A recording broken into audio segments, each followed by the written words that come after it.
Picture this.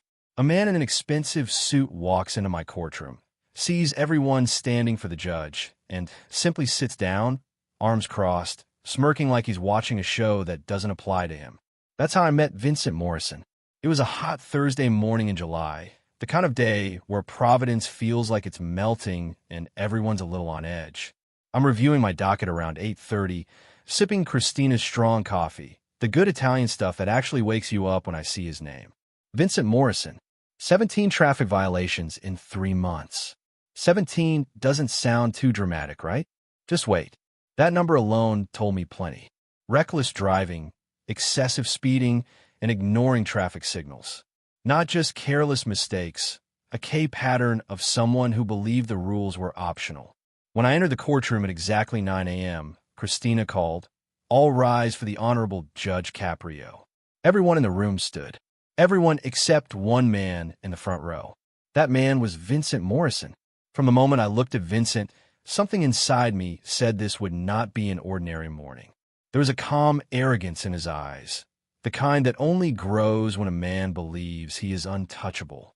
And believe me, I have seen all kinds of people walk into my courtroom, but this man carried something different. It wasn't confidence.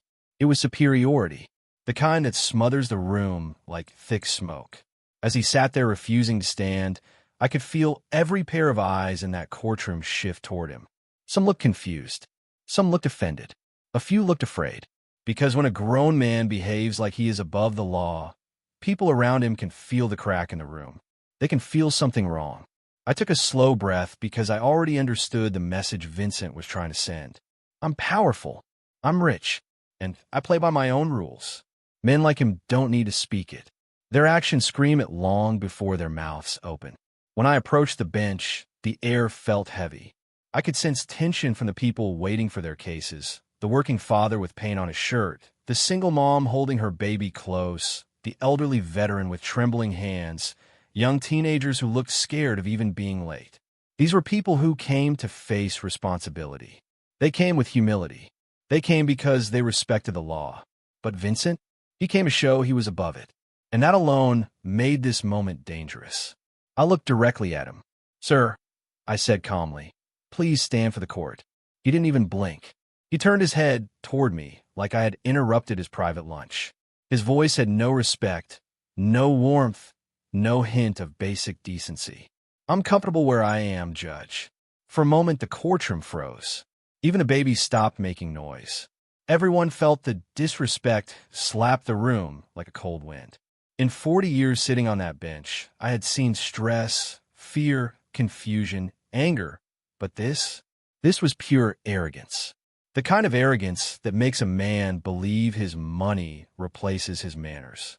I tried again, still calm. Standing in court is a sign of respect. It is not optional. This time, he didn't just refuse. He laughed. A full, open laugh. The kind you hear from someone who thinks they control the world around them. "Judge, I've been standing all my life," he said. "Today, I think I'll sit."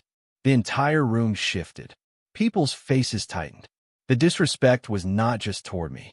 It was toward the system, toward the rules, toward every person sitting there doing the right thing. And worst of all, he enjoyed it. I looked at the other people again. The young mom bouncing her baby with tired hands. The veteran standing tall despite the pain that bent his back. The teenagers clutching their paperwork nervously. Every single one of them showed respect.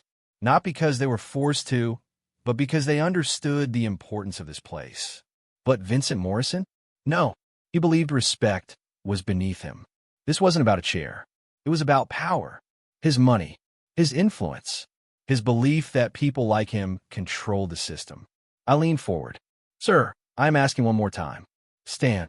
And that's when he said the words that still echo in my memory. "Make me."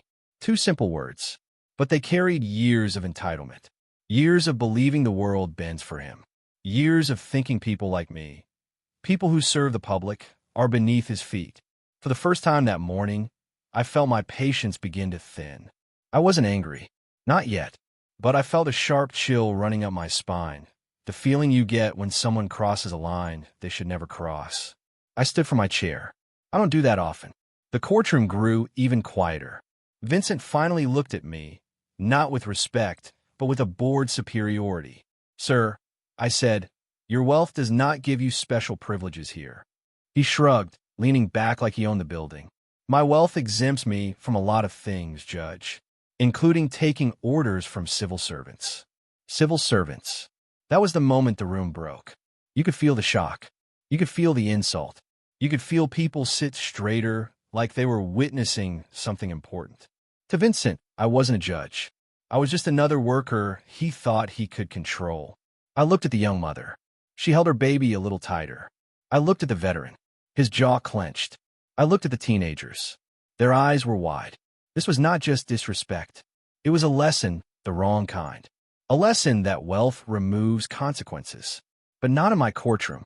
I lower myself back into my seat, keeping my voice steady. "Your behavior is disrespectful to this court and to every person here." He turned, scanned the room slowly, and then spoke with a cold smirk. "Judge, I employ more people than anyone in this room. I pay more taxes than everyone here combined. I think I've earned the right to sit when I'm tired." He didn't see working people. He saw lesser people, people who didn't matter to him. A man blinded by his own ego. "The law applies equally to everyone," I replied. He gave a small laugh, not of humor, but of disbelief. "The law," he said, "is whatever people like me say it is. We make the rules. We write the checks." Something inside me snapped into place. Not anger, resolve. This was now bigger than traffic violations, bigger than courtroom rules, bigger than me. This was about every person who ever felt small in the face of power.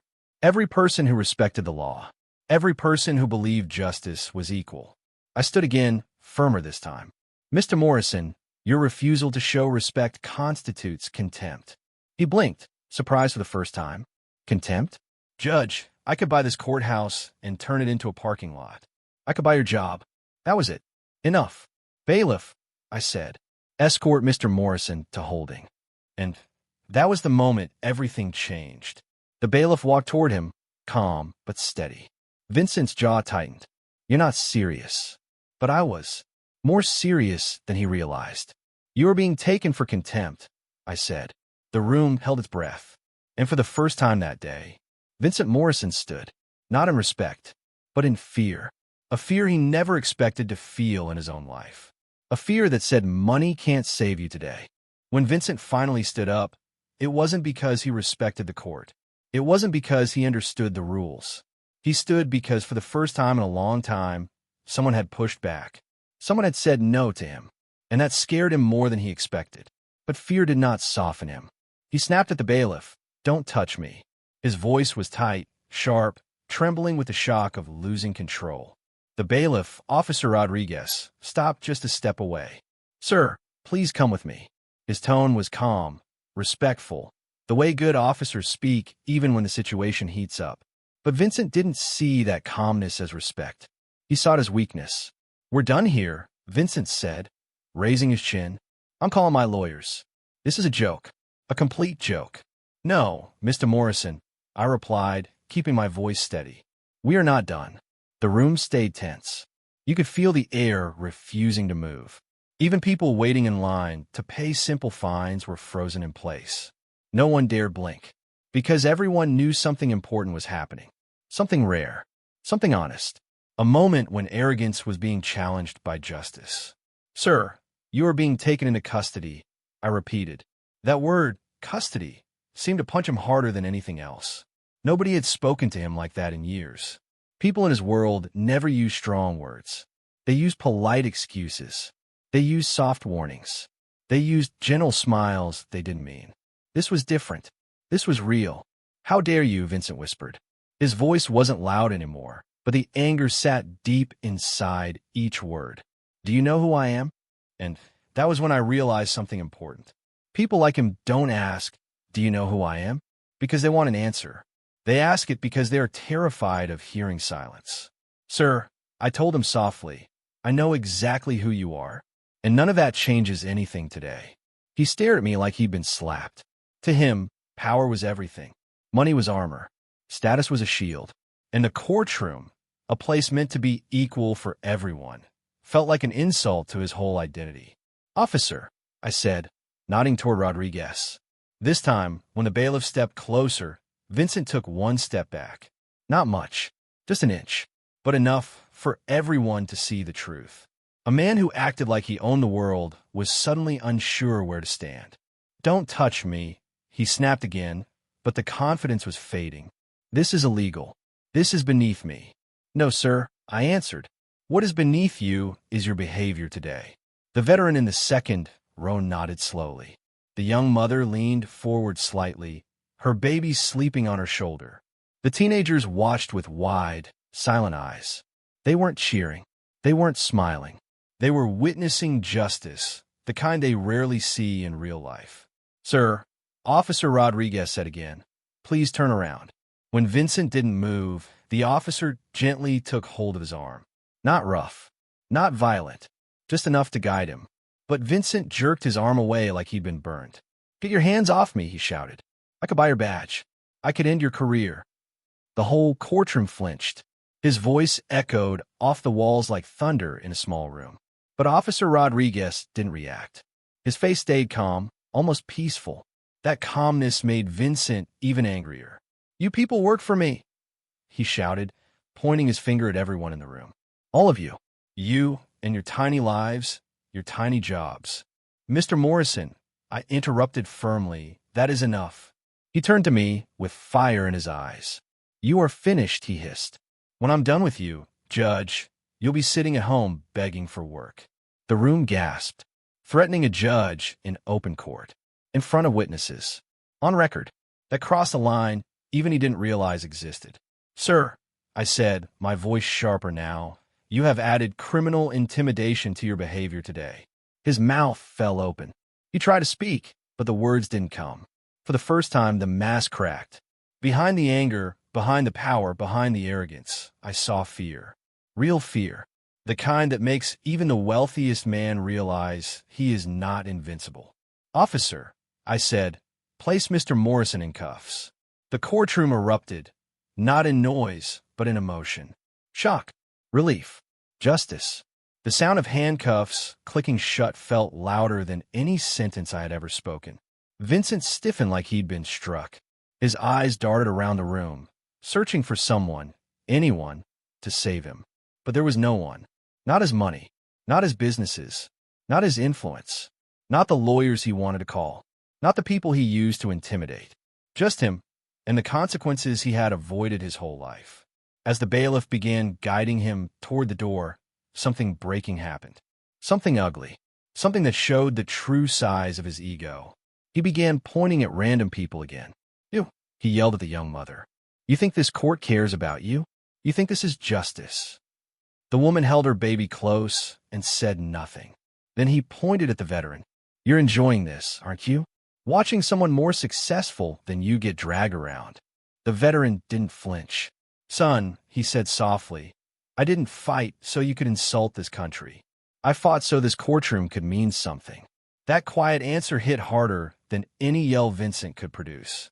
But instead of softening, Vincent cracked even more. "I don't care about your wars," he screamed. "You're nobody. All of you are nobodies compared to me." Gasps filled the room.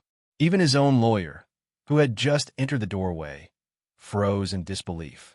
This was a man collapsing under the pressure of his own arrogance. "Mr. Morrison," I said sharply, "you have shown everyone here exactly why you must be taken into custody." He was shaking now, a mix of anger and fear twisting his face. "You can't do this to me," he shouted. "I own half this city. I built this place. You're nothing without people like me." I stood tall. "Sir, you own businesses. You do not own the law, and you do not own people." His mouth trembled in rage. "Officer," I said calmly, "take him." And then something incredible happened, something the courtroom would remember forever. As Vincent was pulled toward the exit, the people in the courtroom began to stand. Not because I ordered it, not because they feared anything, but because they understood this moment. This was not about punishing a man. This was about protecting the idea that justice belongs to everyone, not just those who can afford it. The veteran stood straight, even though pain bent his back. The teenager stood with wide eyes. The mother stood with her baby asleep on her shoulder. Even the clerk rose from behind her desk. They didn't stand for me. They stood for the law, the real kind. The kind that says we are equal here. Vincent saw it. He saw all of them standing. And for a moment, he looked small. Very small. "This isn't over," he yelled as he reached the doorway. "You have no idea who you're dealing with." "You're right," I said, my voice echoing behind him. "It's not over. It ends when you choose respect." The doors closed behind him with a soft thud. A strange silence filled the room, the kind that settles after a storm passes. I exhaled slowly. Christina approached me quietly. "Judge, in 20 years, I have never seen anything like that." "Neither have I," I said. The mother stepped forward. "Your Honor, thank you. My daughter was watching. She needs to see that people like him don't always win." Then the veteran came up. "Judge," he said, "you did right. A man like that. He needed someone to remind him what respect means." I nodded, but inside, I felt something heavier. This was not over. This was the beginning. Because a man like Vincent does not crumble in one moment. He breaks slowly, piece by piece, truth by truth. And today was only the first truth. Officer Rodriguez came to my chambers later. "Judge," he said, "he's refusing everything. Won't apologize. Won't calm down. Keeps shouting for his lawyer." "How long has he been in holding?" 3 hours now." I nodded. "Let him stay until he is ready to show respect." Rodriguez left, and I returned to my paperwork. But my mind kept drifting back to one question. Would a man like Vincent ever learn? Or would he spend his whole life believing he was above everyone? At 2 p.m., Rodriguez returned again. "Judge," he said, "he wants to address the court." I folded my hands. "Is he ready to stand?" "He says he is."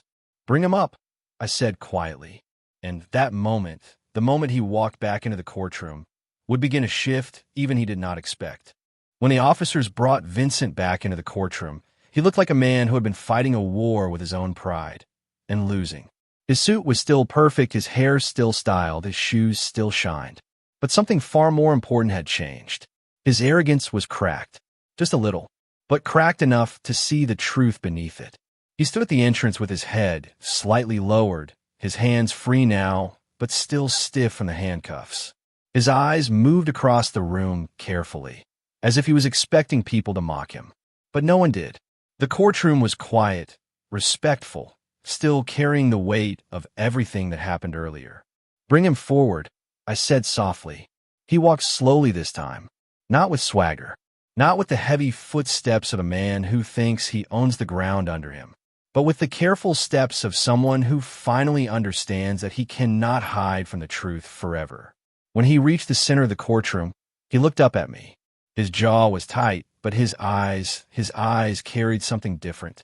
Not humility, not yet, but awareness. The beginning of a man finally looking at himself. "Mr. Morrison," I said, keeping my voice even, "are you prepared to show respect to this court?" He didn't hesitate. "Yes, Your Honor." That answer alone told me he had changed, at least on the surface. Hours in a holding cell, without assistance, without luxury, without power, had shaken him more than he expected. "And are you prepared to address your behavior today?" "Yes, Your Honor," he said again, his voice quieter. The people in the courtroom watched him carefully. Some still sat. Others stood. A few had stayed on purpose, wanting to witness what would happen next. They weren't waiting for punishment. They were waiting for truth. "Very well," I said. "Speak." He swallowed hard. For the first time, he looked nervous. His voice trembled, not with anger, but with discomfort, the discomfort of someone in used to apology. I want to apologize," he said, "to the court, to you, Your Honor, and to everyone who was here earlier today." He paused, looking around. The veteran sat up straighter. The teenagers leaned forward. The room grew silent again. "My behavior was unacceptable," he continued. "I acted like I was better than everyone here. And I wasn't." The words felt heavy coming out of him. You could almost see them scraping against the walls of his pride. "I was angry," he said. "I thought I could control everything. I thought money gave me the right to act any way I wanted." Another pause. This one longer. But I was wrong. The sentence landed in the room like a stone dropped in still water. It wasn't a perfect apology. It wasn't filled with deep emotion, but it was real enough to begin something honest. I nodded slowly. Mr. Morrison, I said, what do you believe you learned today? His eyes flickered. This was harder than apologizing. He had to reflect, something he probably avoided his whole life. I learned that money doesn't make me more important than anyone else, he said. And that respect isn't something you force out of people. It's something you show first. That answer felt more honest. But I wasn't finished. And what about your behavior earlier? I asked. He took a breath. I let my ego control me. I disrespected people who were only doing their jobs. I disrespected you, Your Honor. I disrespected the court. He lowered his head. I acted like a bully. The word bully echoed through the room. It fit him. He knew it. Everyone else knew it too. I let the silence stretch for a moment before I spoke. Mr. Morrison, your actions this morning were not mistakes. They were choices. Choices fueled by pride, entitlement, and disrespect. He nodded slowly, accepting that truth. You have had 17 traffic violations in 3 months, I continued. You have shown a pattern of believing the rules do not apply to you. Today, you acted in this courtroom exactly the way you drive. Reckless, irresponsible, and convinced of your own immunity. His face tightened, not in anger, but in shame. And because of this pattern, I said firmly, there will be consequences. He braced himself. The room held its breath. I am sentencing you to the maximum fines for all 17 violations. He blinked, but didn't speak. You will also complete 40 hours of community service with low-income families. This hit him harder. He hadn't expected that. And finally, I said, you will attend a defensive driving school. Failure to attend will result in further penalties. He nodded, still silent. But I wasn't done. For the next 6 months, you are banned from appearing in my courtroom for any new violations. If you receive even a parking ticket, you will appear before another judge. A flash of relief crossed his face. He had expected worse. Then I leaned forward slightly. But understand this clearly, Mr. Morrison. These consequences are not the punishment. They are the lesson. He looked confused. The real punishment, I continued, was the moment you were taken into custody. The moment you realized you were not untouchable. The moment you saw that your actions could not be shielded by wealth. He looked down again. Do you understand? Yes, he whispered. Good. I softened my tone. Because respect cannot be bought. It is learned. He swallowed again, his throat tight. You told me earlier that your success gives you the right to do whatever you want, I said. But success without humility is not success. It is arrogance. He lifted his eyes a little. And arrogance, I continued, destroys more lives than failure ever will. Something shifted in his expression. A small crack. A deeper understanding. A realization that maybe, just maybe, the world didn't revolve around him after all. Mr. Morrison, I said more gently, you have the power to help people. You have the power to lift people up. But today, you chose to tear them down. He nodded, ashamed. Use your influence for good, I said. Not for intimidation. He took a long breath. I will, Your Honor. This court accepts your apology, I said. You are dismissed. He turned slowly, walking toward the exit. His shoulders were lower now, not in defeat but in thought. He wasn't the same man who had stormed into the room earlier. Not yet a better man, but no longer blind to his own flaws. As he reached the door, he paused. Then he turned back. Your Honor, he said softly. Yes. I'm sorry. Truly. This time, there was no hesitation, no anger, no ego. Just truth. I nodded. Thank you, Mr. Morrison. He walked out quietly, and the doors closed behind him. The room stayed still for a moment. People exhaled slowly. The tension began to dissolve. The veteran leaned on his cane and looked at me. Judge, he said softly, you did something good today. The young mother nodded. My little girl will grow up knowing bullies don't always win. The teenagers whispered to each other, wide-eyed. I felt my father's memory rise inside me. The lessons he taught me, the values he lived by, the humility he showed every single day. Court is in recess, I said. The room began to empty. People walked out talking quietly about what they had witnessed. Some shook their heads. Some smiled. Some simply walked with a new understanding of what respect truly means. Later that evening, as I sat in my chambers alone, I wondered what would happen next. Would Vincent return to his old ways? Would he learn? Would he change? I didn't know yet. But the story wasn't over. Not for him. Not for the people who watched. Not for the idea of justice that stood taller than wealth. And certainly not for the lesson that every person, rich or poor, must face one day. Respect is not a privilege. Respect is a choice. A choice that defines who you truly are. Hours passed. The courtroom lights dimmed. The day slowly ended. But the impact of that moment, that long, heavy day, stayed alive in the air. And what happened next would show just how deeply that lesson reached.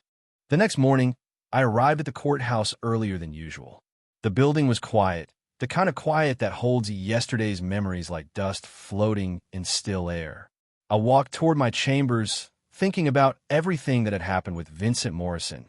The arrogance, the disrespect, the breakdown, the apology. But something inside me knew this story wasn't finished. Men like Vincent don't change overnight. Sometimes they don't change at all. But sometimes all they need is one moment that shakes their world. And yesterday was definitely that moment. As I placed my coat on the rack, Christina knocked on the door. "Judge," she said, stepping inside with a pile of files. "You might want to see this." She handed me an envelope. A thick, heavy one. Handwritten on the front were the words, "To the court, from the people." I raised an eyebrow. "What is this?" Christina smiled. "It arrived this morning." I opened the envelope slowly. Inside were several letters, short, simple notes written by people who were in the courtroom yesterday. The first letter read, "Thank you, Judge. I never believed someone rich could be held accountable. Yesterday you showed us that justice still means something." Another one said, "My father always told me the law protects everyone. Thank you for proving him right." A third read, "That man insulted all of us. Thank you for standing firm." It gave me hope. Page after page, voice after voice, person after person, all thanking the judge not for punishment, but for fairness. I sat back in my chair and took a deep breath. Justice isn't always loud. Sometimes it happens quietly, in the hearts of people who watch something they never expected to see. Christina placed one more file on my desk. "Oh, and Judge, Mr. Morrison's lawyer called. He wants to schedule a follow-up meeting." "A follow-up?" I asked. "Yes. He says Mr. Morrison requested it." That surprised me. I expected a legal complaint, a threat, maybe even an appeal. But a meeting? That meant something was shifting in him. "Schedule it," I said. Christina nodded and left the room. I leaned back and looked out the window.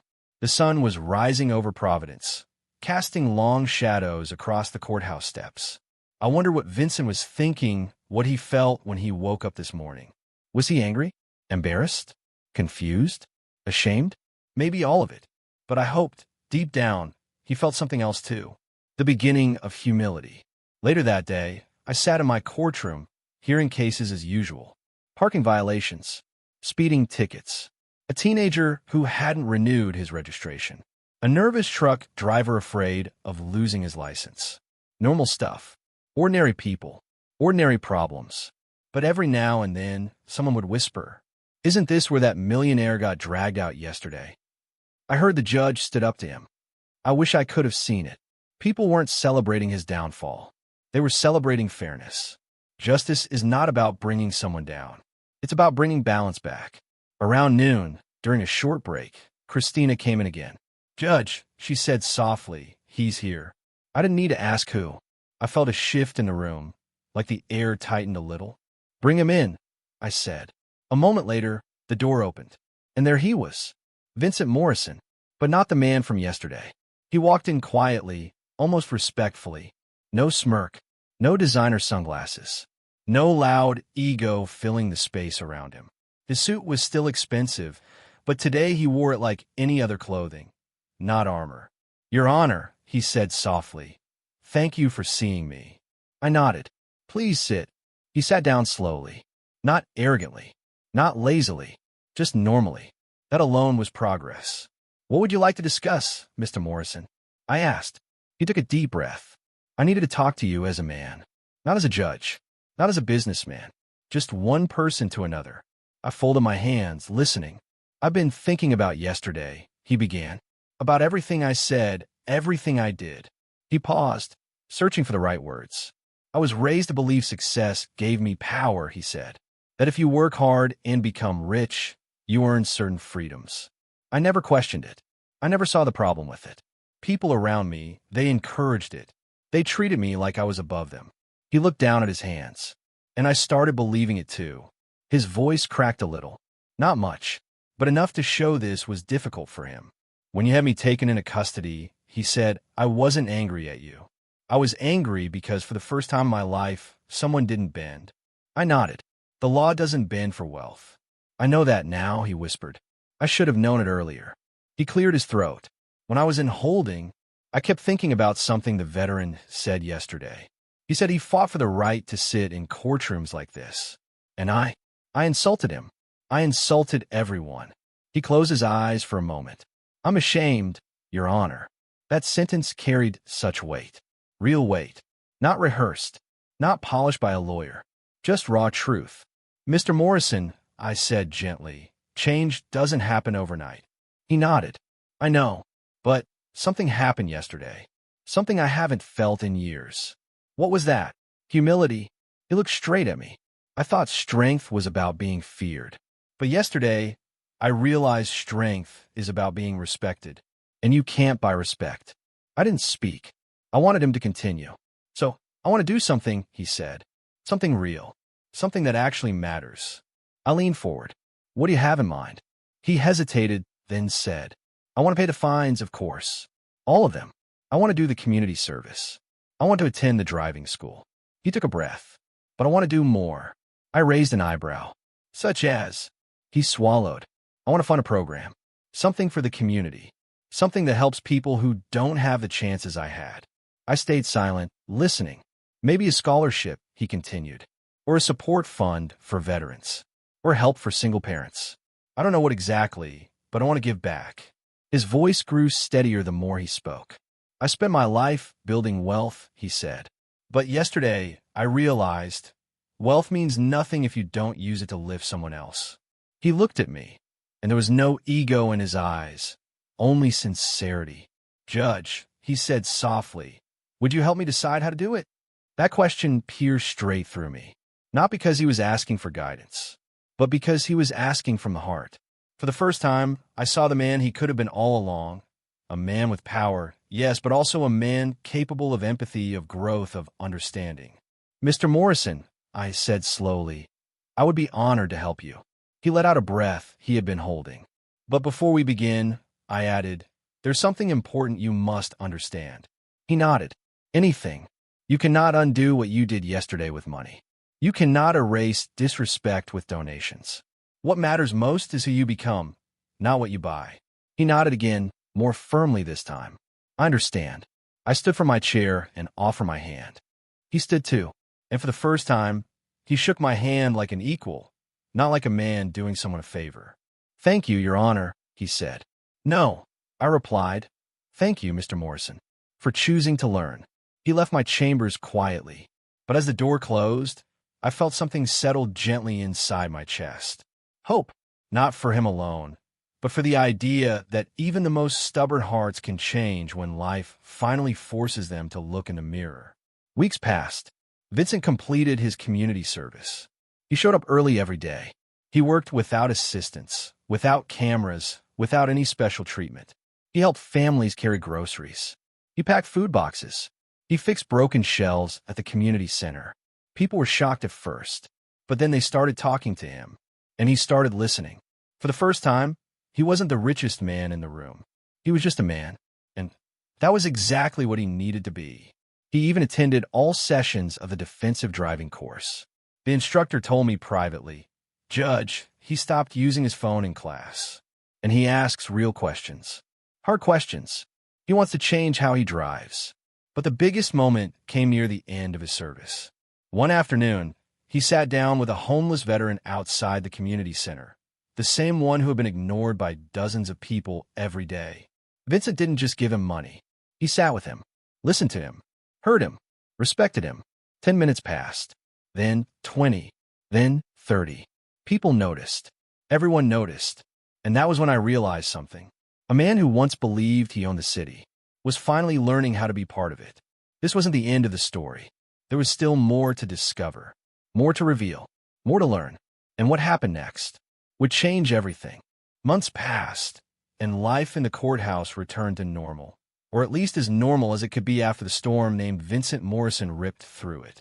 The days were filled with regular cases again, simple disputes, parking tickets, small mistakes, human moments. But every once in a while, someone would quietly whisper, "Isn't that the judge who stood up to the millionaire?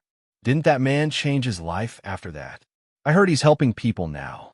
Stories like that travel fast, especially stories that remind people that justice still exists. Real justice, not the kind written in books, but the kind that lives in everyday choices. One afternoon, about 6 months after the incident, Christina walked into my chambers holding a small white envelope. "Judge," she said, "this came for you." She placed the envelope on my desk. There was no return address, just my name written in clean, careful handwriting. I opened it and found a letter inside, short, simple, and handwritten. But this one was different. This one was from Vincent. "Your Honor," the letter began, "I wanted you to know what these last 6 months have done for me." The words were neat and steady. Not rushed, not messy, not angry, honest. He wrote, "In the past, I thought success meant power. I thought respect meant fear. I thought money meant worth. I was wrong." My eyes moved slowly across the page. "I used my wealth to build walls," he wrote. "But after that day in your courtroom, I realized people don't need walls. They need bridges." I paused, letting those words settle. People spend years trying to learn lessons like that. Vincent learned it the hard way, but he still learned it. He continued. "Working with families in need changed me. Hearing their stories, seeing their struggles, it opened my eyes. I never knew how much a bag of groceries could mean to someone, or how much a warm coat means to a child in winter. I took everything for granted. I could almost hear his voice speaking the words." He wrote about the veteran he talked to, the community center, the kids, the single mothers, the elderly families trying to stretch a paycheck, the homeless man who told him he hadn't been treated like a real human being in years. "I realized something," Judge, Vincent wrote. "Being wealthy doesn't make you better. Being humble does." I read the sentence twice. He continued, "I wanted you to know I finished my community service. I finished my driving course. I paid all my fines. But more importantly, I started something new." That caught my attention. What did he start? I wondered. Then I read the next line. "I created a program, a fund, to help low-income families with emergency needs. No paperwork, no long process, no judgment. Just help." I felt something warm settle in my chest. He wrote, "We've already helped 37 families. And I'm not stopping. There is more. I owe that realization to the day you had me escorted out of your courtroom. It broke me, but it also rebuilt me." Then, at the bottom of the letter, he wrote the simplest and most powerful line of all. "Thank you for not letting money speak louder than justice." I sat back in my chair, silent, moved, grateful. Not grateful for the praise, but grateful that a man like Vincent had discovered something deeper than wealth. Humility, compassion, humanity. Christina tapped gently at the door. "Everything okay, Judge?" I smiled. "Yes, Christina. Everything is more than okay." She stepped inside. "What did he say?" I handed her the letter. She read it slowly and shook her head in disbelief. "Judge," she whispered, "you really changed him." I shook my head. "No, life changed him. All I did was force him to look in a mirror." She smiled. "Sometimes that's all people need." And she was right. A week later, something unexpected happened. The elderly veteran, the same one Vincent insulted months earlier, returned to the courthouse. He walked slowly into my chambers, leaning on his cane. "Judge Caprio," he said with a gentle smile, "I thought you might want to hear this." "Hear what?" I asked. I saw Morrison again. My eyebrows lifted. "Oh, yes," the veteran said. "Outside the grocery store." I leaned forward. "How was he?" The veteran chuckled softly. He was helping an elderly woman carry her bags to the bus stop. He waited with her until the bus came. He even helped her climb the steps. I felt my heart warm again. The veteran continued. And when he finished, he saw me. He walked straight over, removed his hat, and said, "Sir, I owe you an apology." "What did you say?" I asked. The veteran smiled. I said, "Son, apology accepted. Just make sure you keep walking the right path." "And did he?" "Oh, yes." The veteran nodded. He asked me about my service. We talked for 10 minutes. No arrogance. No ego. Just a man being a man. I nodded quietly. People change in two ways: when their hearts break or when their eyes finally open. For Vincent, both happened on the same day. The veteran placed his hand on my shoulder. "Judge, you did a good thing." Maybe I did. Maybe I didn't. But what I knew was this: I treated him the same way I would treat anyone, rich or poor. Justice doesn't change for anyone. And that's why he changed. A month later, my chambers received a formal invitation. Elegant, simple, clean. It was from Vincent.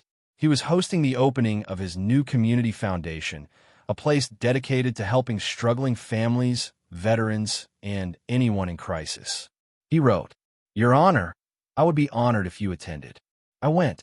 When I arrived, I saw families gathered, volunteers ready, and a large table filled with coats, food boxes, and supplies. Children laughed. Parents smiled with relief. The community center felt alive. And standing in the middle of it all was Vincent. When he saw me, he walked over immediately. Not rushed, not nervous, not arrogant, just human. "Judge," he said with a soft smile, "thank you for coming. You've done good work here, Vincent." He looked around. This feels better than any business deal I've ever made." I nodded. "Because this is real. This is impact." "Your Honor," he said, his voice steady, "that day in your courtroom, when you had me taken into custody, it was the worst day of my life." He paused. "But it was also the best." I placed a hand on his shoulder. Sometimes the hardest lessons become the strongest foundations. He nodded. "Judge," he continued, "I want to promise you something. I'm not going back to who I was. Ever. Not after seeing what the world actually looks like outside my bubble." And I believed him, because this wasn't the same man anymore. The arrogance was gone. The entitlement was gone. The superiority was gone. What remained was a man who finally understood the truth. Respect is not earned through money. Respect is earned through kindness. As I left the event, children waved at me. Family smiled. Volunteers thanked me. And in the parking lot, I noticed Vincent helping an elderly man load boxes into his car. He wasn't doing it for attention. He wasn't doing it for public image. He wasn't doing it for praise. He was doing it because he wanted to, because for the first time, he understood something he had never understood before. Being a good human being is worth more than being a rich one. I walked slowly to my car, thinking of my father, the man who taught me that respect is free, but priceless, simple, but rare, quiet, but powerful. As I started the engine, I whispered into the air, "Dad, I think you would have liked this ending." Because the truth is, justice isn't about punishment. Justice is about transformation, about guiding someone from darkness into light. And Vincent Morrison, the man who once refused to stand in my courtroom, had finally learned how to stand in life. If this story showed you that money doesn't define character, respect does, then don't leave without sharing your thoughts. Backhand index pointing down. Tell us in the comments. Do you believe people can truly change? And if you want more real, powerful, justice-based stories like this one, stories that remind us that respect, humility, and truth still matter, then backhand index pointing right, make sure you like the video. Backhand index pointing right, subscribe to the channel. Backhand index pointing right, turn on the notification bell so you never miss the next story. Your support helps us bring you more real stories that inspire, teach, and reveal the truth about human nature. Thank you for watching. Stay blessed, stay kind, and always stand for justice.